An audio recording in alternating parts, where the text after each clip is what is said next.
run up, you get sent to heaven. Gotta thank God for sending me out of these blessings. Remember them days I was straight. Style theory. Is TikTok the new Amazon? TikTok just shut down thousands of small businesses overnight, stealing thousands of dollars in the process. And guess what? I'm on their side.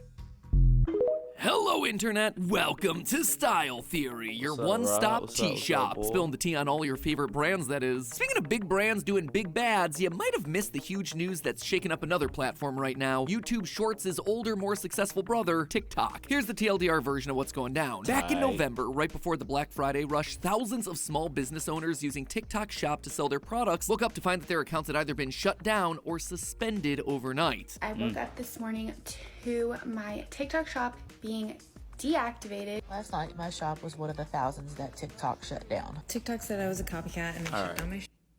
Now, me personally, I just would never sell my stuff on TikTok. I would promote it on TikTok, but I would never sell it on TikTok. I don't know how that thing works. You feel me? They gave me like every violation in the book. Hey guys, sadly my shop has been closed. According to the affected accounts, this move from TikTok was completely unprompted and without warning. These sellers were hit with enough violations of TikTok's terms of service that it completely froze their accounts and their funds. We're talking about tens of thousands of dollars stuck behind TikTok's impenetrable force field. Well, it's not certain exactly how many accounts were affected. Based on the amount of responses, we're looking at least at a few thousand shops being shut down. And this move didn't just affect the sellers either. Content creators who made posts promoting items from these shops, complete with affiliate links, also saw their accounts getting flagged and their videos taken down. Now that right there, that's a shady move, right? I feel for anyone who's ever had a big company swoop in and take all their money. Trust me, we have been there. And of course, plenty of— So I would have got, I would have got hit with that too. TikTok did hit me with a community guideline. Headlines were eager to swoop in to cover this latest drama as well. But here's the thing. What if I told you that by banning these accounts and stealing their profits, TikTok may have just saved these small business owners millions of dollars? They've also made even more money for everyone else on the platform. Seems unbelievable, right? Well, it's true. In fact, it's a case that we've seen play out before because it's yet another instance of history repeating itself, just in a way that you wouldn't expect. So buyer beware, you're in for a scare, because today's theory is going to take us on a whirlwind tour through TikTok, law degrees, and PewDiePie. But to understand all of that, we first need to start with the most basic of questions. What the heck is a TikTok Shop? Well, TikTok Shop officially launched in the US and other countries in September of 2023. Basically, it lets users browse and purchase items directly from sellers without ever having to leave the app. Now this, in and of itself, is not a new idea. Instagram's been doing this sort of thing for a while now with its shopping tab, and YouTube has the merch shelf, which, by the way, you can totally find below this video. I'm seeing some really nice cozy sweaters down. Alright, if I was to do any one of those, it would be YouTube. Because I just feel like it's more established. You know what I'm saying? Instagram, everything is scam on Instagram. TikTok, nah. You see what happened. What do all these platforms have in common? They want to do the impossible. They want to take down the king of online shopping, Amazon. To give you an idea of how big Amazon actually is, consider this. In 2022, 268 million Americans bought something online. Of those purchases, out of the 26 million retailers that exist online, Amazon made up almost 40% of all the business online in America. That is insane. And for years, all the other big platforms have been trying to get a chunk of that pie. Because at the end of the day, the world runs on two things: buying products and advertising those products during content pieces like this. If you manage to become the go-to place for both of those things, congratulations, you've basically won all the money. It's kind of like the lamest infinity gauntlet ever. But if you're curious, that's why Amazon's been out testing all sorts of different entertainment strategies across their platforms. If they own your eyeballs, well, then they can advertise to you and encourage you to buy their stuff on their platform. Meanwhile, YouTube, Instagram, and TikTok have the content. They have all these eyeballs, so now they're just trying to find ways of making it easier to shop while you're on these platforms. But unlike all the rest, TikTok had one huge thing going for them: their algorithm. Even if you've never used TikTok, the idea of the almighty algorithm shouldn't be all that unfamiliar to you. In fact, it's the reason you're watching this video right now. All the information stored in YouTube's databases told it to put this video in front of your eyeballs because maybe you like me, or maybe— Yeah, that's crazy. No cap. The algorithm is so crazy right now.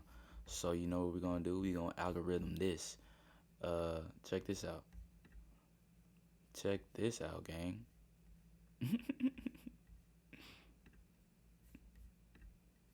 what I'm saying? Go ahead, put me on the algorithm right quick. Go check this out. When you run up, you get sent to heaven. Gotta thank God for sending me out of these blessings. We got Remember them content days on content on content. What's going on, YouTube? We got content It's on your boy content on Chris. We content. back at it again with another motherfucking Going crazy. banger, my nigga. Oh God. Going crazy. So promo.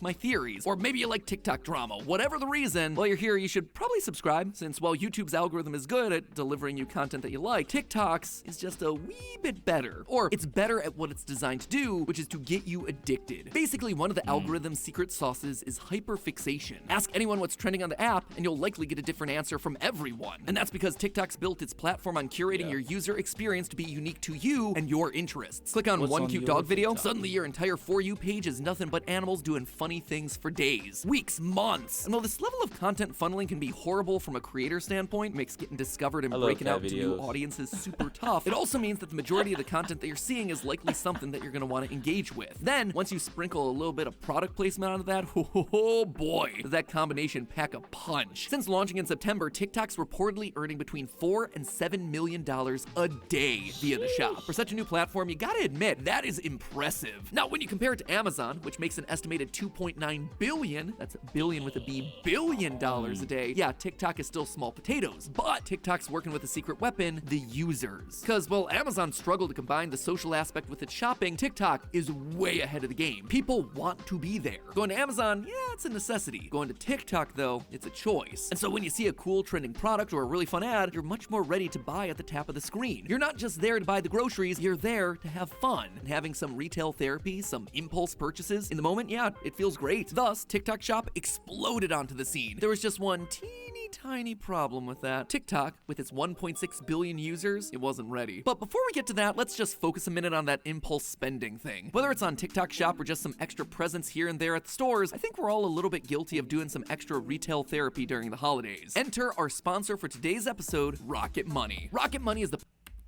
subscribe magazine, every research journal, game service, and streaming platform you can imagine. And truth be told, we don't always remember to cancel them when we're done using them. But with the Rocket Money app, you can easily the first smart also unlock even to get prepared for the onslaught of sales. Now, let's get back to that TikTok drama, shall we? Because for real, TikTok was not prepared for the onslaught of sales success. You see, to be a successful e-commerce platform, you ultimately need three things. One, a responsible governing platform, where two, responsible shoppers can buy from three, trustworthy sellers. So let's just start at the top of the list, shall we? A responsible governing platform. Yeah, on that front, TikTok ain't it, chief. It's got a bad reputation. And I'm not just talking about a national security allegation. I mean that TikTok, more than any current platform, is a wasteland of stolen content and copyright violation. From meme accounts farming content for their compilations, creators finding out that their content's been repurposed into ads by some shady brands, to the literal hundreds of duplicate game theory accounts reposting our content pretending to be us, raking in thousands, sometimes even millions of views. Yeah, if you're seeing my face over there, more likely than not, it's a copycat account posting stolen content. We're known as Game Theorist Official, just so you're aware, but all the rest of them, sadly, there's not a whole lot we could do about it. You'd think that a platform of this magnitude would have some sort of rule against it, but oh wait, they do. In their terms and conditions, it states that users aren't able to use, quote, any material which does or may infringe any copyright, trademark, or other intellectual property or privacy rights of another person. For example, let's say you upload someone's YouTube episodes without their permission. If you break the rule, TikTok has the right to disable and terminate the account, except they don't. In fact, they play so fast and loose with their own rules that someone like me, a clear copyright holder, can't even get a response from the platform to try and protect my intellectual property. So they're not the most responsible platform, but hey, at least the people shopping on there should be able to cut through the noise and tell a real product from a fake one, right? Wrong. I mentioned earlier how TikTok's trying to position itself as the next Amazon, and one of the many ways they're doing this is by using every trick in the book to drive down prices and get you to buy more. Yeah, the coupons that you find throughout TikTok, they're a method to keep you incentivized to shop on the app. What these coupons are doing is driving down prices so low that no other platform can compete. But in the process, TikTok is actually operating at a loss for all those sales. This is called a loss leader strategy. We are willing to take less profits in the short term in order to attract new customers customers for the long haul. In practice, it's actually a pretty smart move here. TikTok Shop was designed to take the friction out of spending your money. By keeping you on the platform, you only have a click of a button or two to make a purchase. And when that purchase is only costing you a couple bucks, you start to think, yeah, what's the harm? Then a few minutes later, you see a video of someone trying out a new lip gloss. And so you do it again, and again, and again. Now that TikTok's algorithm knows what's gonna get you to complete the purchase, they're gonna keep showing you more and more of that type of content to get you to spend more and more of your money. Now, that alone would be one thing if what you were getting was worth the price, but most of the time you can't tell a good product from a cheap one. Everyone on this platform is currently selling the same items, using the same photos, and making it impossible to actually be a smart, informed shopper. You have to literally do hours of research just to know if the cute outfit you want to buy is the real deal or just a knockoff of knockoff. But adding on to all of this, it's being funneled to the people who are the most vulnerable, kids. According to TikTok, Sad, bro. Sad, More bro. than just beautiful dance. Social media is sad, It's a bro. touch of the divine.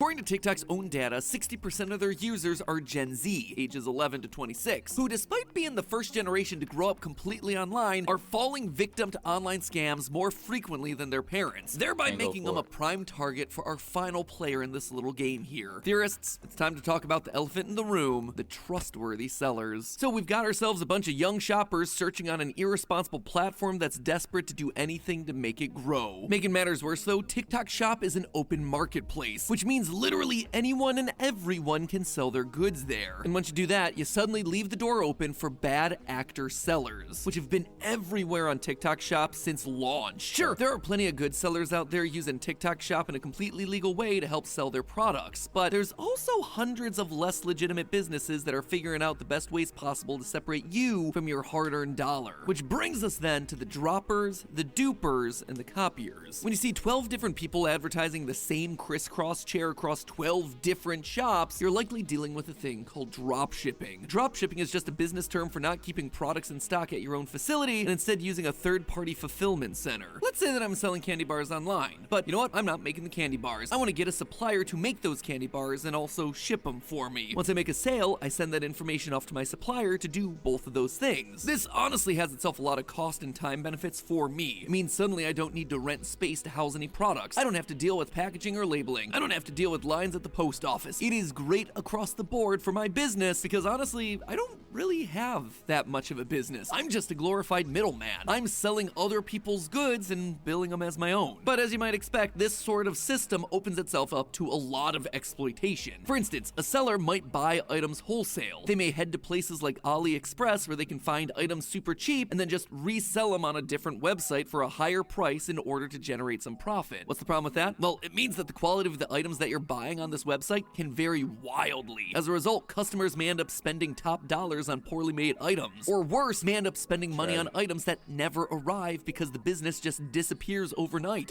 Or spending money on items that are misleadingly advertised. All of those are very frequent in this sort of system. But then you mix in the dupers. If you're new to the world of dupes, it's pretty simple. Say you saw Taylor Swift walking around in an outfit and you wanted it for yourself. But like most people, you don't have the spare $2,000 to drop on those specific items. Instead, you'll want to find similar looking items that give you the same overall look, but fit better in your price range. Nothing wrong with that. Well, nothing wrong until you start getting a little too close to the original. If I show you this bag, does that B design make you think of anything specific? It's a pretty close match to Gucci. What about this cup? Does it instantly make you think of the brand Stanley? That's how it was being advertised across TikTok, and Stanley themselves weren't too happy about people ripping off their brand. According to a number of TikTok shop creators affected by the situation, one of the key items linked to shops being shut down were these stainless steel tumblers being sold as Stanley cup dupes. Last Friday, myself and a handful of other TikTok shop creators were banned because of the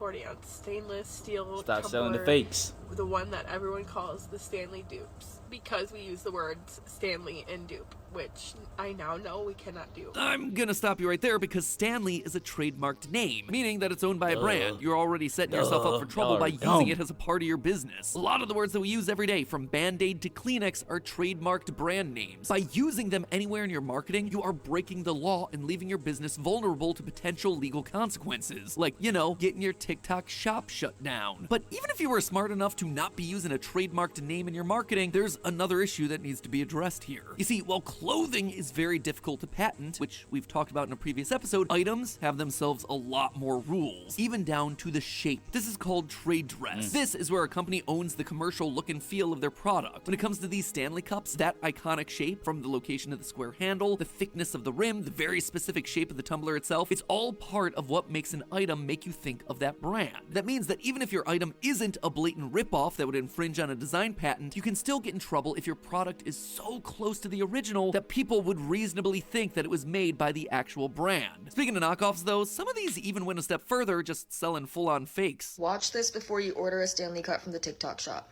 If you follow me, you know I just got this from the TikTok shop last week, and I think it's fake. Which brings us then to group number 3, the copiers, aka the sellers who are just blatantly using copyrighted work as a part of their products. This one seems to be the simplest to understand, or I thought it was until I realized just how big of a problem it was. I'm talking about even after the great TikTok shop shut down. Just one scroll through the TikTok shop looking for Disney, DC, Taylor Swift yields hundreds of results. Theorists, I'm gonna put this in as plain of terms as I can. All of this, the Grinch mug, the Sanrio headbands, and yeah, your NFL Taylor's version sweaters, all of them are copyright infringing items, illegal for you to sell without owning a license from the copyright holders. By selling these items, you are opening yourself up to actual legal consequences. Copyright infringement cases can result in fines up to $250,000, 10 years in jail, or both. But who cares, right? Well, This mistake is costing Amazon who Prime cares, shoppers right? big. Are you still using Prime? Y'all Because at this TikTokers, point, man. it's the dinosaur.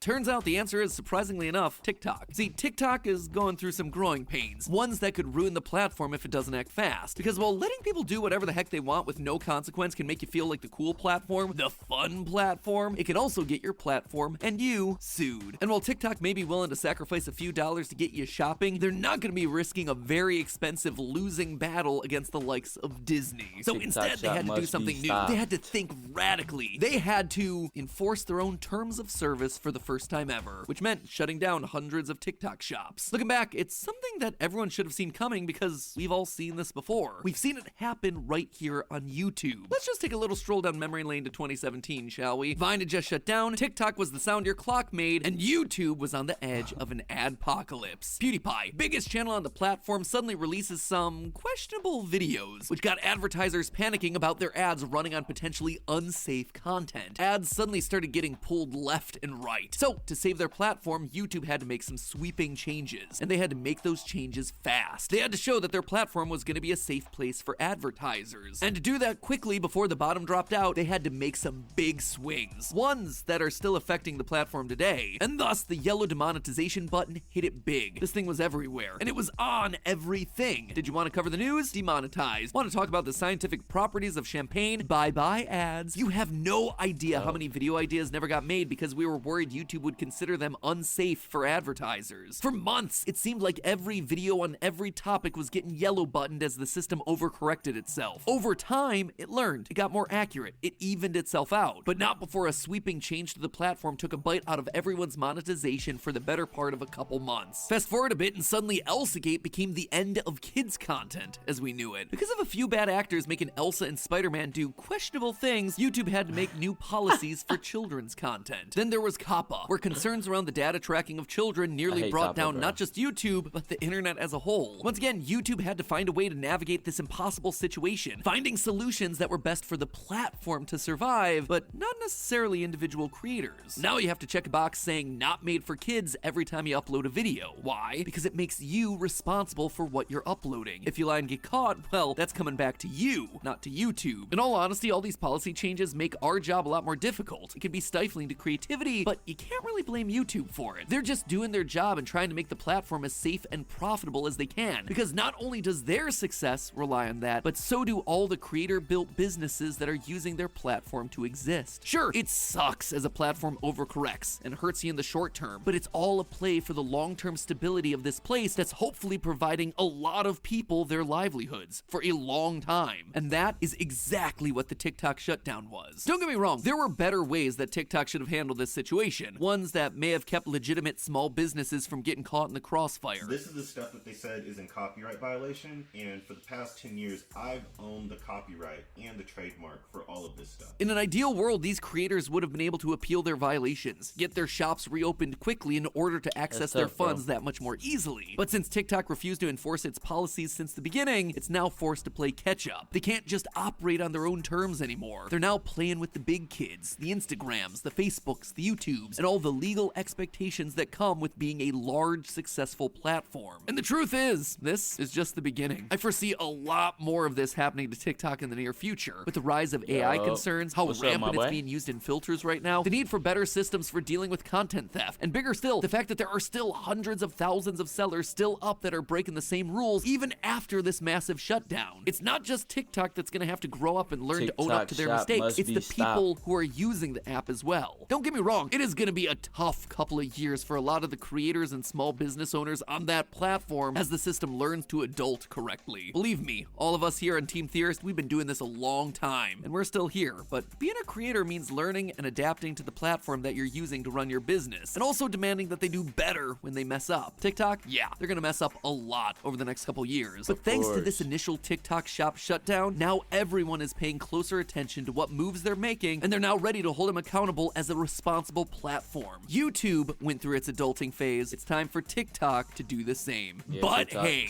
that's just a theory. A style theory. Keep shopping smart. Yeah, man, don't shop at TikTok, man. That shit over with, bro. Don't do that.